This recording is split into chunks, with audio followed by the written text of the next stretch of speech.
Chers frères et sœurs, que nous est-il arrivé? Oui, permettez-moi de nous poser cette question. Comment en sommes-nous arrivés là? Tout le monde est unanime. On l'entend dans toutes les conversations. On le perçoit dans les regards, dans les silences. Ce monde est devenu fade, amer. Beaucoup d'entre nous traversent la vie sans la vivre, sans chaleur humaine. Combien de mamans aujourd'hui n'attendent même plus l'appel de leur enfant? Un appel qui ne coûte rien, 2 minutes. Elle qui l'a éduqué, elle qui l'a allaité, elle qui l'a porté et qui a tant souffert pour lui. Monsieur est trop occupé. Des frères de sang, des amis d'enfance qui ont partagé des joies et des larmes sont aujourd'hui des contacts dans un répertoire téléphonique entre le livreur et le collègue de travail. Les familles, parlons des familles. Alhamdulillah, elles se réunissent encore, mais physiquement et occasionnellement. Mais quand la famille se réunit, chacun est dans sa bulle. Chacun est dans son monde, dans sa tête, les yeux rivés sur son écran. Les enfants, ils vivent dans un monde parallèle, dans un monde virtuel, enfermés dans leur chambre, derrière leurs écrans. Les époux, ou plutôt, dois-je dire, les colocataires, comment ça va? Comment c'était le travail? Puis c'est fini. Plus de discussion véritable. Plus de regard, plus d'échanges, plus d'amour, plus de miséricorde. Alors oui, permettez-moi de poser la question. Qu'est-ce qui nous est arrivé? On a tout, la richesse, le confort, la technologie, et pourtant, on a tout perdu, l'essentiel, l'amour, la douceur, le lien. Jamais l'humanité n'a été autant connectée, et pourtant, on ressent tous la solitude. Jamais nous n'avons été aussi riches matériellement, et pourtant, nous sommes tellement pauvres humainement. Alors on nous parle des crises politiques, on nous parle des crises économiques, mais on oublie de nous parler de la véritable crise qui détruit l'humanité, à savoir la crise des cœurs. La modernité nous a mis le monde entre nos mains. Aujourd'hui, avec un téléphone, on fait tout. Mais en même temps, elle nous a pris ce qu'il y a de plus précieux, notre capacité à aimer, à regarder l'autre, à connecter avec lui, à être présent avec lui.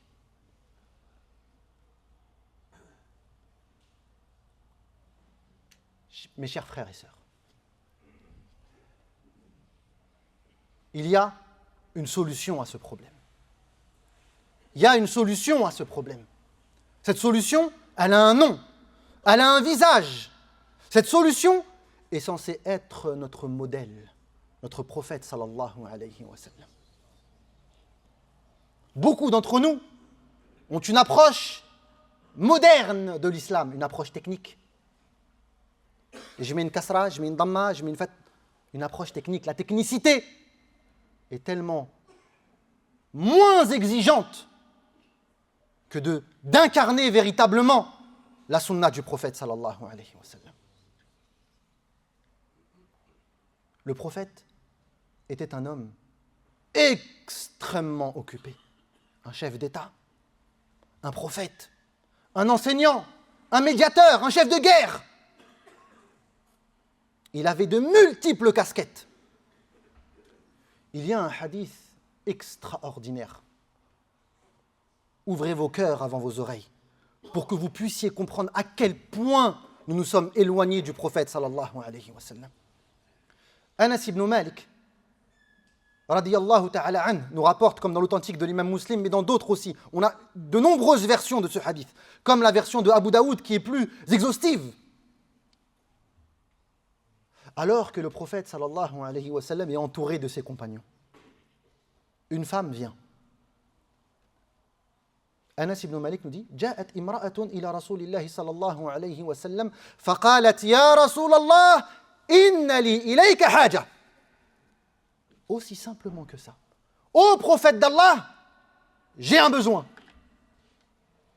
J'ai un problème. À qui tu t'adresses? Aux femmes. Le prophète sallallahu alayhi wa sallam est en train de vivre une crise étatique, existentielle. Yakoun ou la yakoun. Il est dans une position de faiblesse. Les Bédouins l'attaquent de toutes parts. Il traverse une crise économique sans précédent. À cause de l'afflux des Muhajiroun, Médine est en train de vivre une crise économique. Et toi, tu viens, tu lui parles de ton petit problème quotidien. Le prophète sallallahu alayhi wa sallam s'arrête. Il tourne la tête. Il la regarde. Et il lui dit cette phrase: La ilaha illallah. Il lui dit: Ya umma fulana, ijlisi fi ayyi nawahiki sikaki shi'ti. Fa ana ati ilayki wa ajlisu ma'aki.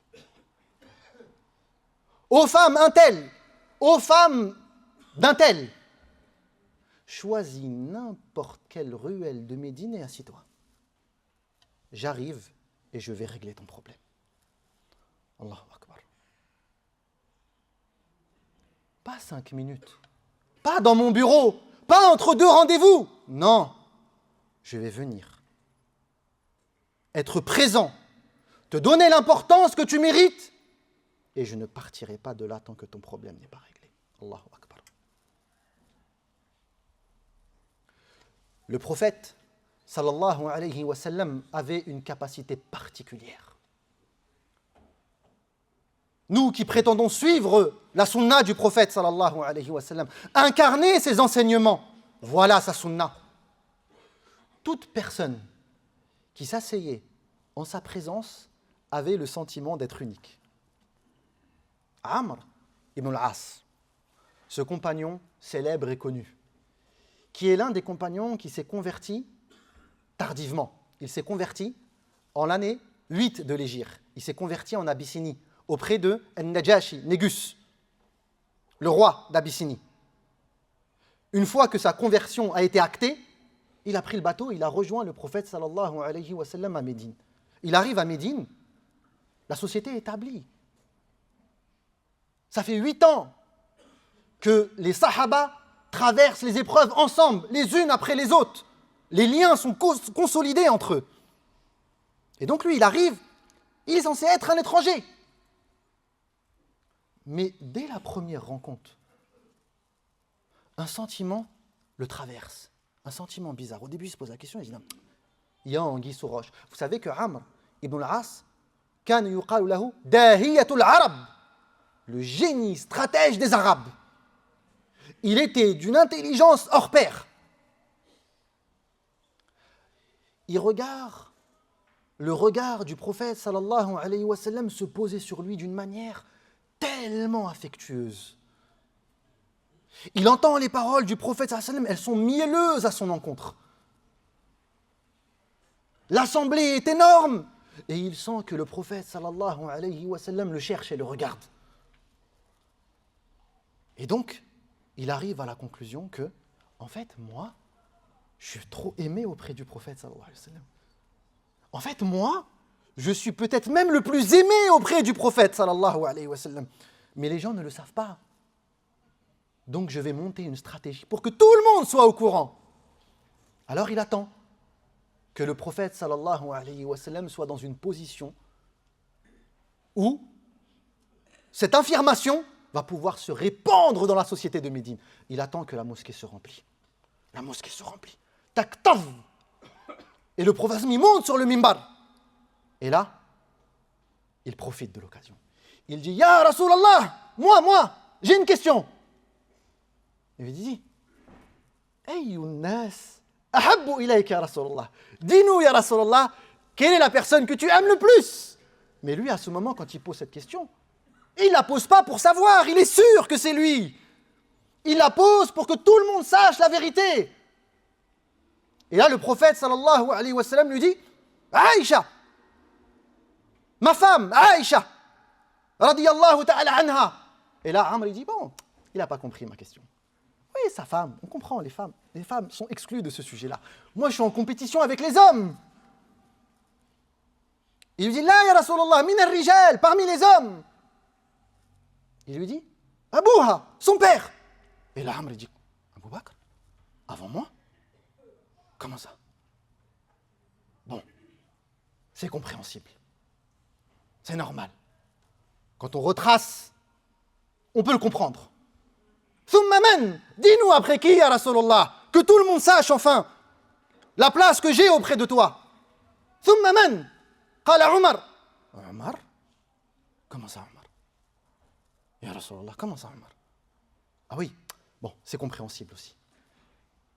Man, ya Rasulallah, après le troisième? Qala Uthman. Uthman? Comment ça, Uthman? Thumma man, Ali.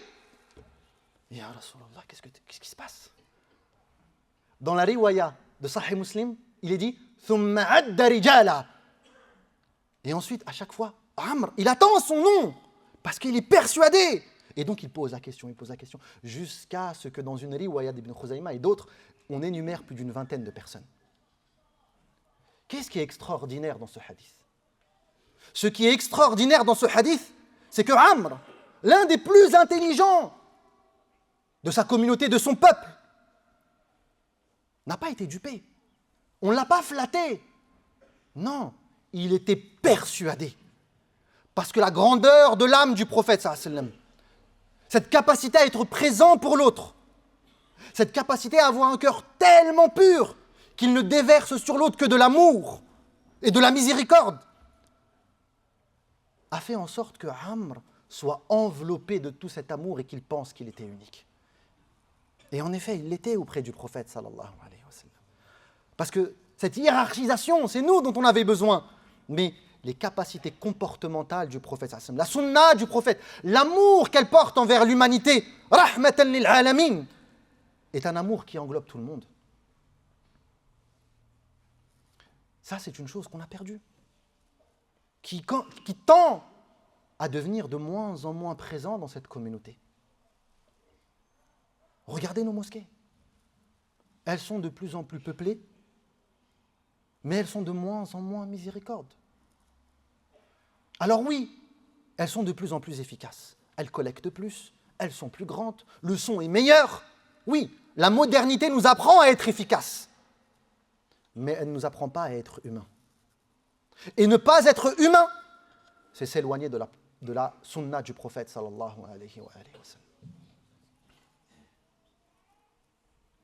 أقول ما تسمعون وأستغفر الله لي ولكم فاستغفروه إنه هو الغفور الرحيم. الحمد لله, beaucoup de jeunes et de moins jeunes cherchent la sunna, veulent appliquer la sunna, mais ils ne se rendent pas compte que leur âme, que leur shaitan se joue d'eux.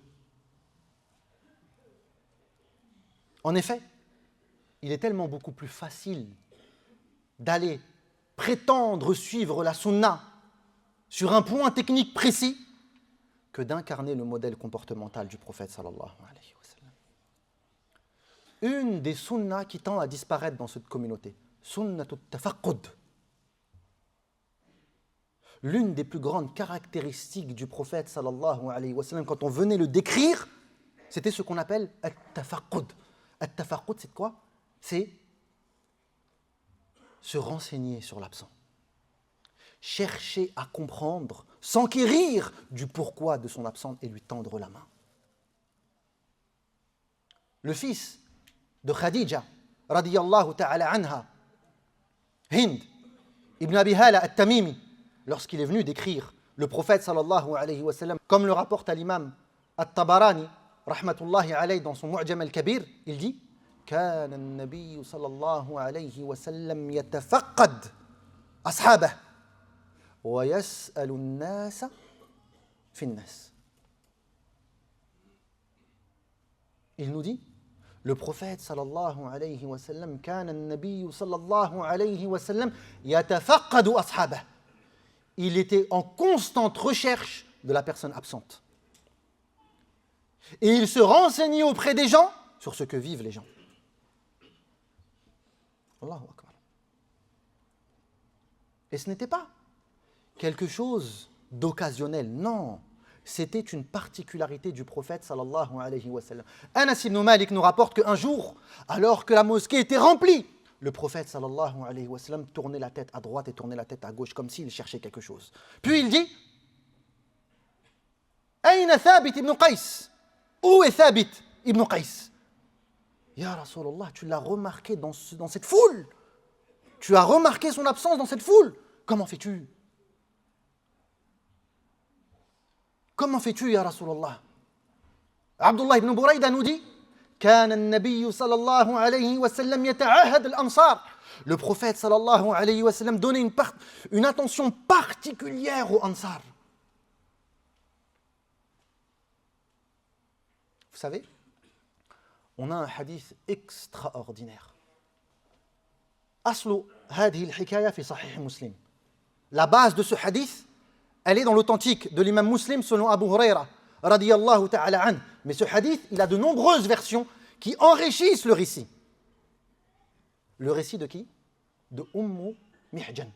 Vous savez qui est Mihjan, cette femme qui avait pour habitude de nettoyer la mosquée du prophète sallallahu alayhi wa sallam. C'était une femme invisible que personne ne connaissait. Parce que c'était une femme déjà premièrement étrangère aux Arabes. Elle n'était pas arabe. Elle venait d'une contrée africaine lointaine, de l'autre côté de la mer. Deuxièmement, elle n'était pas de rang social élevé. Troisièmement, elle n'avait pas une fortune. Quatrièmement, elle était très pudique et distraite. Toutes les caractéristiques pour qu'elle soit invisibilisée dans une société comme la nôtre. Faire en sorte qu'elle n'existe pas. Cette femme est tombée malade dans l'un des quartiers de Médine qu'on appelait à l'époque Al-Awali. Journalièrement, le prophète sallallahu alayhi wa sallam demandait des nouvelles après elle. Il s'enquérissait de son état de santé tous les jours. Et il disait à ses compagnons, si par qadar, elle venait à mourir, surtout, vous ne l'enterrez pas avant de m'avertir.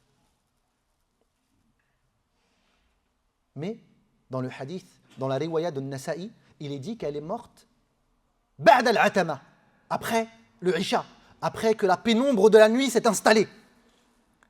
Et lorsqu'elle est morte, les sahaba ont voulu avertir le prophète sallallahu alayhi wa sallam, ils l'ont trouvé en train de dormir. Ils n'ont pas osé le réveiller.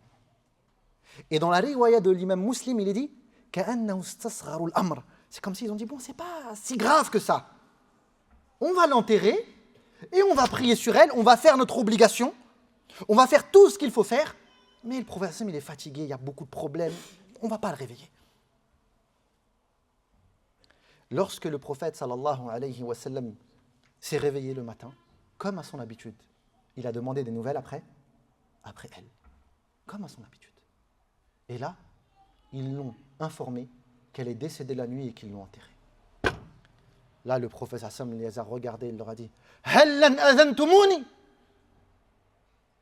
Comment avez-vous pu faire cela sans me prévenir, sans me demander l'autorisation? Dallouni ala qabriha. Ramenez-moi tout de suite où vous l'avez enterré. Et là, imagine-toi, le prophète il sort de la mosquée. T'as les sahaba qui le suivent. Les gens de Médine, ils voient le prophète traverser Médine, ils se disent qu'est-ce qui se passe? Qui est mort? Omar, Abu Bakr, Uthman, Ali, Talha, un grand compagnon. Comment cette foule se déplace? Il s'est passé quelque chose, un événement. Oui, pour le prophète sallallahu alayhi wa sallam. Jusqu'à ce qu'il arrive devant sa tombe et commence à prier pour elle. Imagine-toi, l'ensemble de Médine observe le prophète sallallahu alayhi wa sallam prier sur une tombe dont ils ne connaissent même pas l'existence. Une tombe pour laquelle on a déjà prié. Mais le prophète sallallahu alayhi wa sallam voulait nous donner une leçon. Notre communauté est une communauté de cœur. Notre communauté est une communauté qui fait plus attention aux absences qu'aux présences. Là où le prophète sallallahu alayhi wa sallam remarquait les absences, nous sommes aveugles face aux présences devant nous. Là où le prophète sallallahu alayhi wa sallam s'enquérissait des compagnons qui n'étaient pas là, alors que nous sommes en face de notre mère, on n'a pas le courage de lever nos yeux de nos écrans. Un frère est absent, et alors il y en a des milliers d'autres. Un frère est malade, qaddarallahu ma sha fa'al, qu'Allah lui facilite. Un frère est endetté, il n'avait pas qu'à faire n'importe quoi. Une sœur divorce, elle doit être mauvaise.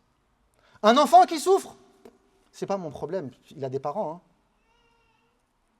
Un frère qui n'arrive pas à se marier, la vie est dure, qu'Allah te facilite.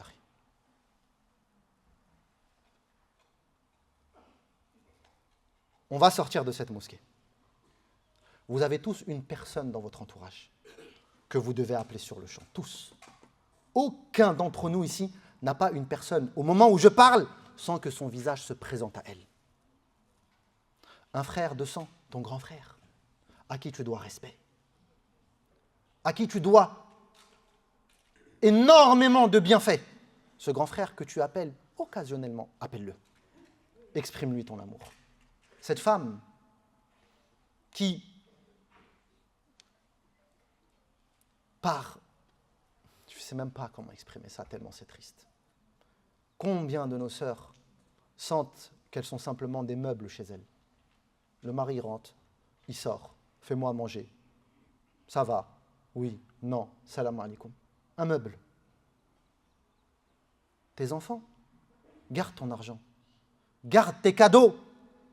Ils veulent ton sourire. Ils veulent ta présence.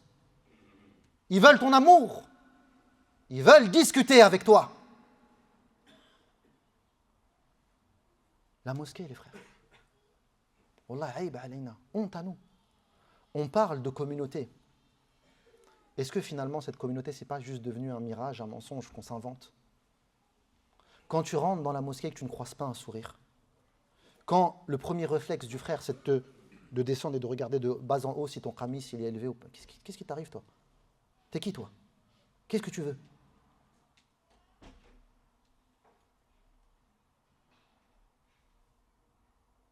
Qu'Allah nous pardonne.